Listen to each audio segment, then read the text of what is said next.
Right, and hello again. So, going to do another versus video, and this time we're going to pit Hillbilly against Leatherface. So, quickly for our perks. Starting off with the Hillbilly, and we'll get into the differences as the games begin. But starting off with perks, the first thing I think I had on was... I'm going to have to be quick going through this, and I'll explain them as I'm using them. So the first one's Tinkerer.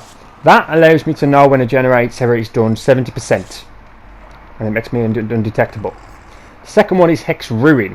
Hex Ruin, if I can scale off a generator, it will automatically regress at 200%. Sloppy Butcher increases the bleeding frequency, and it makes them easier to track, and it makes it easier, harder for them to heal. Barbecue and Chili I run on every killer virtually, and the Clutch and the Boots help me steer, and they help I cool down with my chainsaw. So we're right into the game now. Now Hillbilly was originally Dead by Daylight's version of Leatherface or the Cannibal.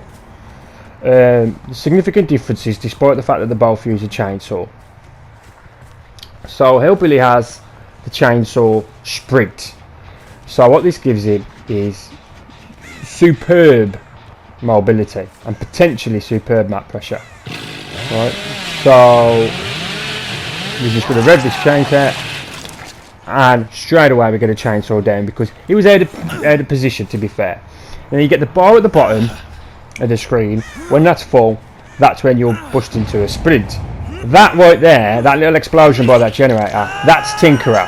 So that generator is at 70% now, and I'm undetectable until I get there. And I very, very nearly got that Jill then. But I believe there was two of them on it because that went very fast, even for 70%, that last bit. So I don't know whether I'll lose her here. But yeah, so the chainsaw, there's a bar at the bottom. Right there, that bar. When that's full, that's when it'll bust into a sprint. But on the left-hand bottom corner, you'll also see the chainsaw icon, and it's got L2 written in there. And if that gets completely red, then the chainsaw will overheat. You've got to be very careful. You can rev it a bit, but if you mess it up, you'll do something like that. Now I've got to tell you as well, I'm not great. This Jill's pretty good. And she duped me well there.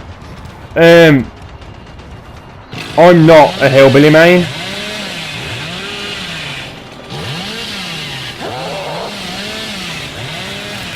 I was just trying to cut him off there a bit.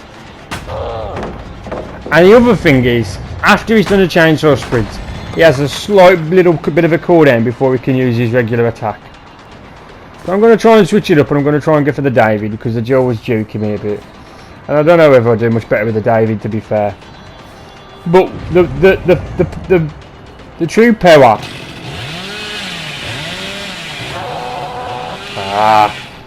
The true power of Hillbilly is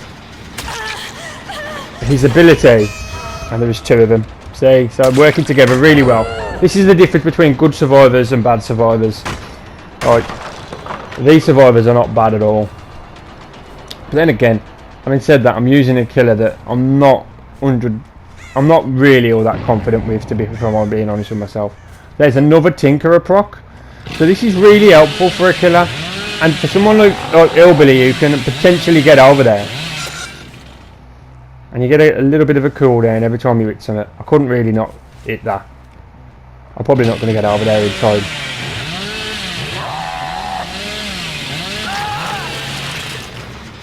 But I did. And it was the Leon again. So at this point, this Leon is the only person that I think I've really had down. But you have to be careful, basically. He overheats and he quit out the game. That's okay. That's one less survivor for me to worry about. Now, I don't have pop on Hillbilly, and it would probably be a good idea to have it. But then I was hoping that the Ruin do the job. You see, Ruin, what it does is if all you've got to do is get them off the generator, and it will automatically regress. You don't have to kick it. The problem is it carries on normally in terms of its space. So I've got 2 gens left. I ain't doing so well, really, not at all. Not at all. This game is not going in my favour.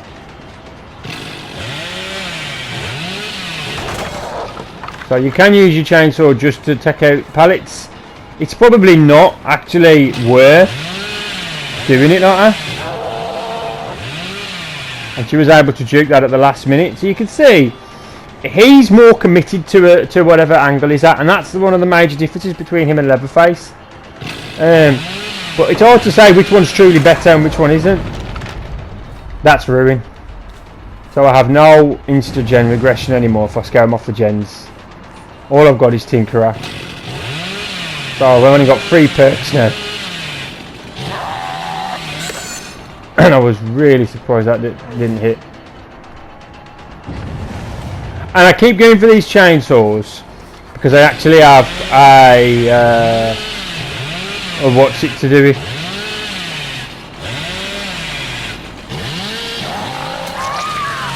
But that time I got her.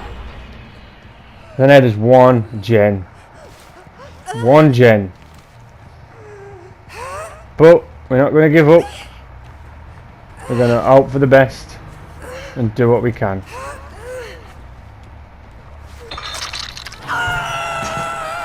Right, Barbecue and Chili has told me that someone's over there, so I'm going to try and suss that out. But he kind of commits. Now she had Sprint Burst, that's what that was.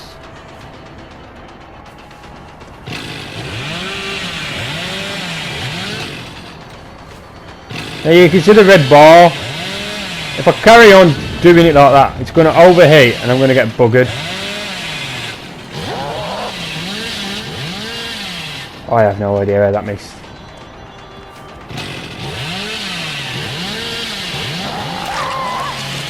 But eventually we got her. And the red bar was halfway around then. If it gets all the way around, then it'll overheat his chainsaw and he won't be able to use it for a short time. Probably about, I think it's about 10 seconds, 10 to 15 seconds you can't use it. But his strength is in his mobility, being able to run around the map. And if you're a good hillbilly, you'd have landed a lot of them. I'm honestly not a good hillbilly, so I don't have many excuses. But the thing is, trying. Now she already went down, so I'm not even going to bother trying to get off my chainsaws now. And this is a key point of trying to play hillbilly as well. You don't want to go for too many of the chainsaws around particular loops and stuff where you're not going to get them. It's not worth doing. If they buy Windows or something, you just got to go for his basic attack. Certain loops, he's not going to get around them. I'm going to take that crown. Now I do still have Tinkerer, so that's going to help me a bit. Now I didn't look for Barbecue. Because Barbecue, if you remember, it gives aura readings over 40 meters. So it's really useful to actually be, as soon as you've hooked someone, it's really useful to look around. I got caught on something there. So we've got to try and figure out where they are manually, which just means looking and searching the generators. So I don't think them over there. So I'm going to sprint over here, because they're probably going to try and get her off the hook. And they did. It was a right call. And she's back down. She played that, didn't play that very well. But then I got this duel again. And I think I'll lose her. And I actually think they get the Claudette back up. But someone's around here. David. Hello, David.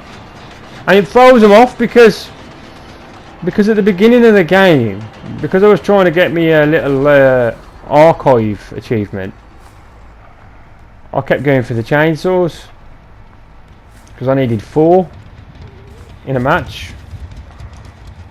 And so I was trying to get these chainsaws. So now I just got to loop him regularly. And he's down, and I think that's the first time he's been on a hook. So everybody's been on a hook once. Claudette's back up. And I could see them healing over there with barbecue and chili. So I'm going to rush over there. And it's incredibly fast sprint, that is. And we can see the blood marks. So you can see where he is useful. And she shouldn't have done that. So she has not been up for the last 2 minutes at least. Because she got off the hook, then she was back down, then Jill picked her back up, then she was back down, and now she's out.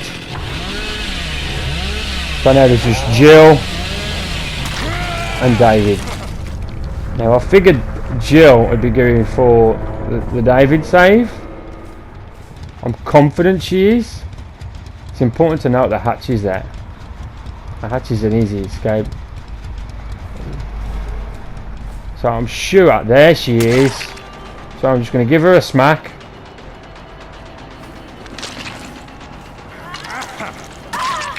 And let her get him down. And this is really the way you can clutch a game now. But I nearly messed up. But he decided to heal by the window. I don't know why he did that. I should have picked him up first. Because I've just clocked that the hatch is right there. And if she dies right away on this hook, and I do the same thing later actually. It's something I've got to be really mindful of. If she dies on that hook right away, then he gets that hatch almost instantly.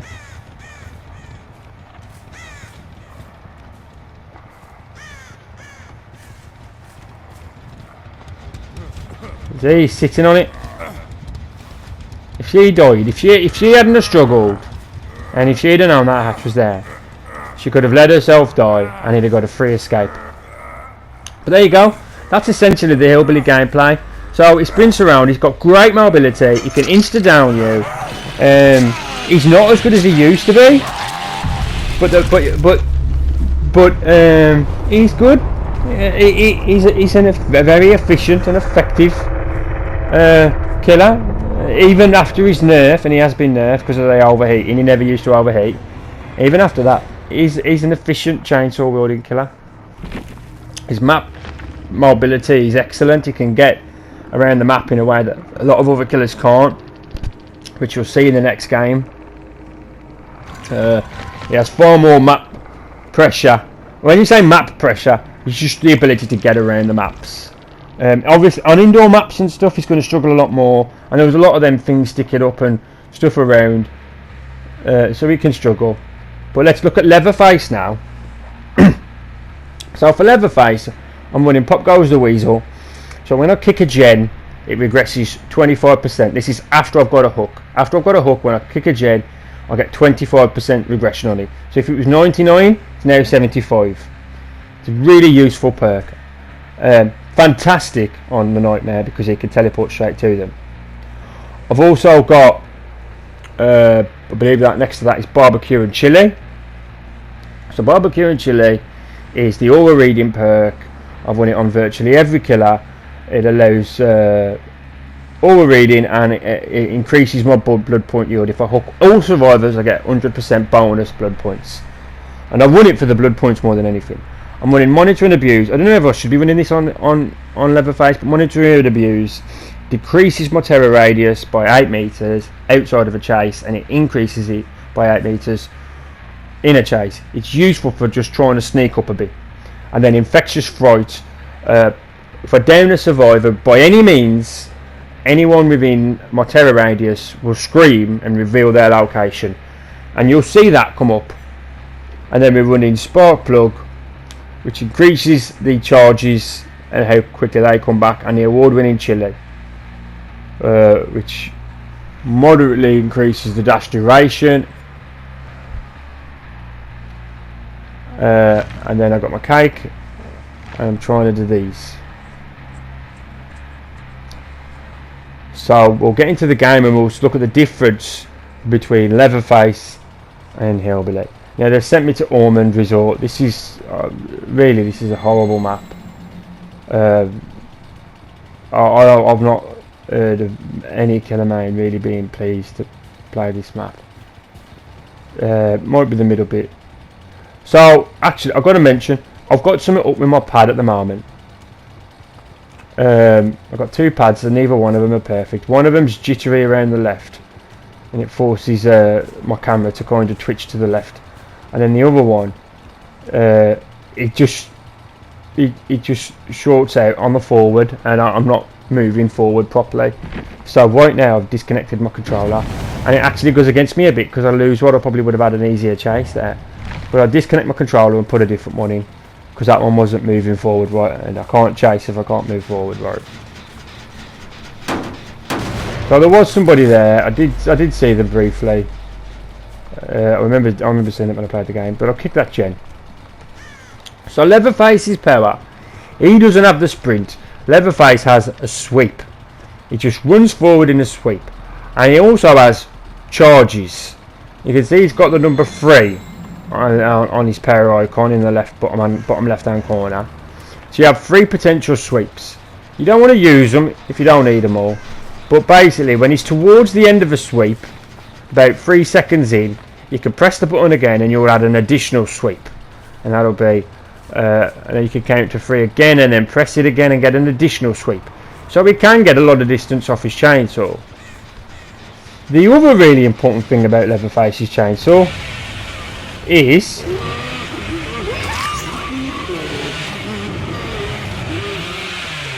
now, I don't know why I used all the sweeps then. You went to 0. I should have already used one. But you press the button. You don't want to spam it. You want to kind of count it down so you get more distance out of it. And there's the first gen. So that ain't too great for me, not really. 1 hook, 1 gen. If it carries on at that rate, then what's it? But I'm going to kick the gen, and then you'll see the pop goes. The weasel icon's just gone out. So that's regressed that by 25%. So it is a useful perk. But go find somebody else. I should have looked around with barbecue then, though. I wasn't looking around to see where else there was. But I've seen somebody over here, and I think I'm going to be lucky. I might be lucky. We'll see. Catch them out in the open.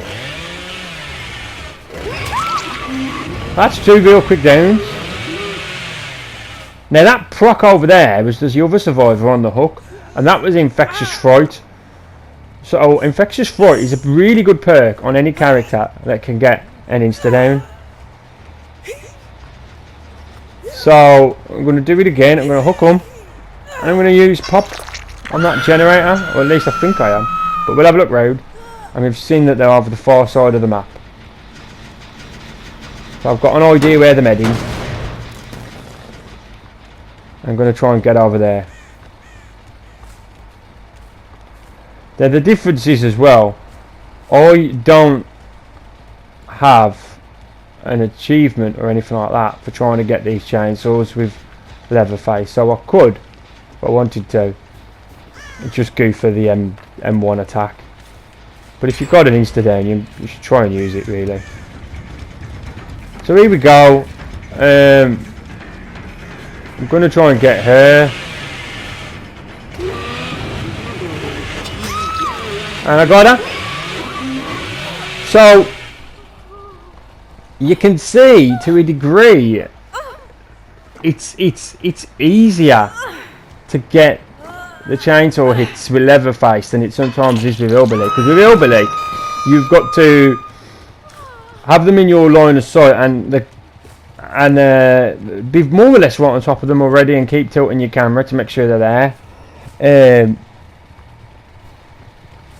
Or if they're running a straight line, you'll have a good shot at getting it. So I'm just going to smack her. A bit of damage if I can get it. And then I'm going to pop this. Pop goes the weasel on that. Any gen regression's good. And I'm going to try and chainsaw this one. No, I don't get a proc. Now, Hillbilly has this overheat mechanic. What Leatherface has is his tantrum. When Leatherface hits something, or if he revs too much, because all of them, both of them, you can hold the rev. It's like sitting on a clutch really. You can hold the rev for the chainsaws, but if you do it too much, then you'll either, if you're Hillbilly, you'll overheat, and if you're Leatherface, you'll go into a tantrum. And Leatherface also goes into a tantrum if he hits an object, which is inevitably going to happen at some point during this game, I guarantee you. Now there's a stronger player, and I lost somebody there because the scratch marks led me this way, and then they just kind of stopped. And there she is. Again, insta shred pallets. Against Leatherface, if you're against the Leatherface and you've got a pallet near you, just drop it. Just drop it. Don't try and save them. Just drop it, because I lost her. See, revving it up. That white bar there going down, left hand corner. That is, if that had gone all the way around, then it had automatically tantrummed.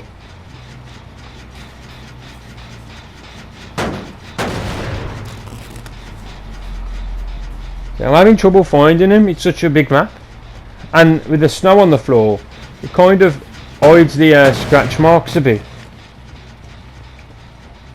And I didn't use barbecue properly last time.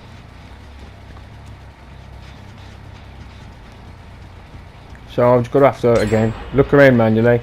Well, they've told me them over there by doing that gen, and I saw her run that way, and I don't think I'm even going to bother with a chainsaw here. It's just as easy to get the M1. But Infectious Fright has told me there's somebody on that gen, so I'm going to try and scare him off it. And she's ran off round there somewhere. Looks like she went through the fireplace, but I can't be sure. And again, no scratch marks outside. I have no idea where she keeps going to.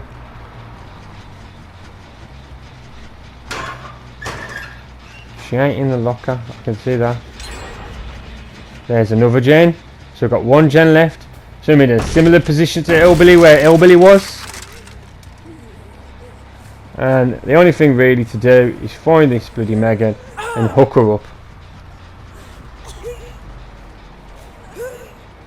And there's my hook.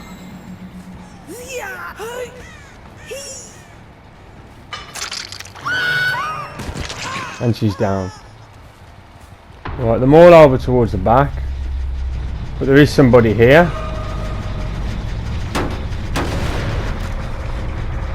So that's 25% regression on that. That's pretty good, that is, because if they're not getting back on top of it.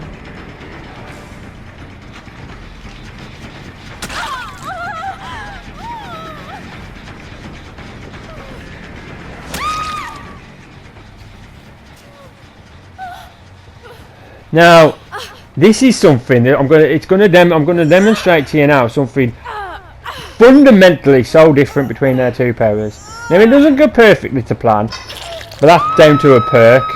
If the perk wasn't in play, you'll see that one thing Leatherface does have over Hillbilly is Leatherface is not limited to one insta down.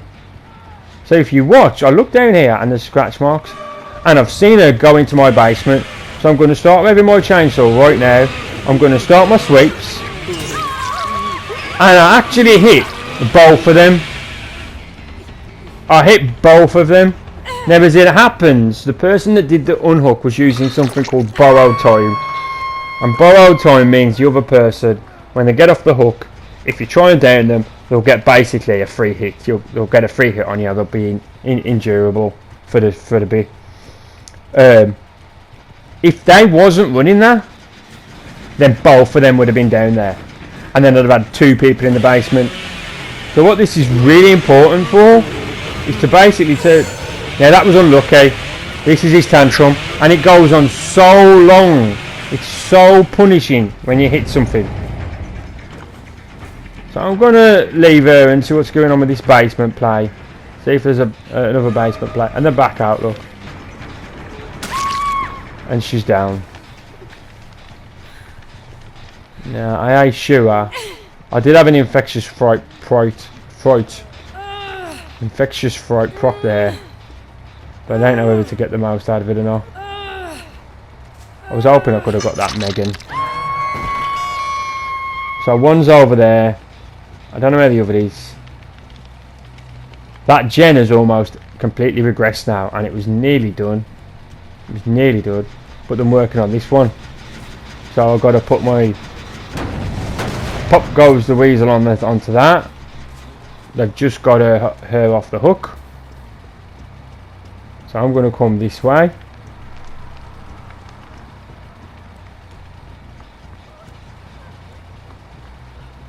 And I can see the blood marks. And I caught it again. Because I flipped to the left too quick. Or to the right even. My intention was to try and fake that out.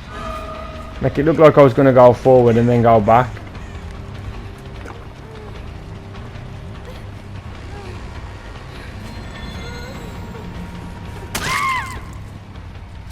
No. I probably shouldn't be doing that. I don't know if this is Yad. Decisive.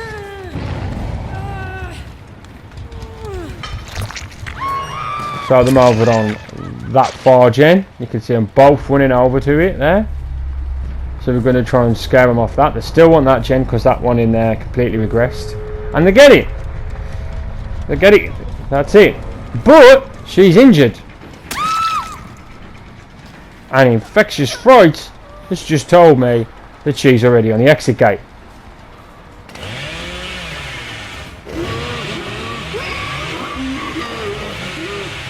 I was scared I might hit the bloody tree there.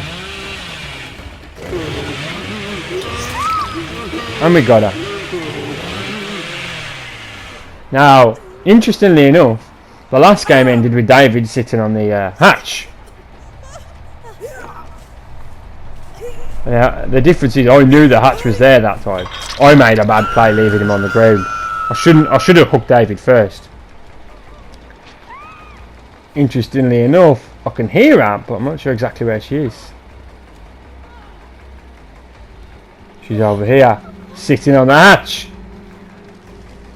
Realistically, I should have gone to check on her first. And there we go. 4K.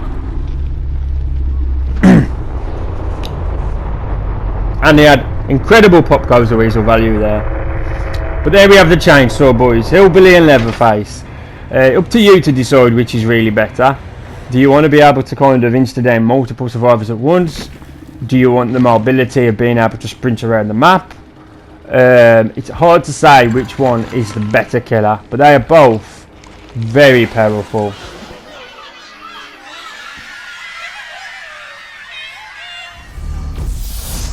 With that said, I'm going to say thanks.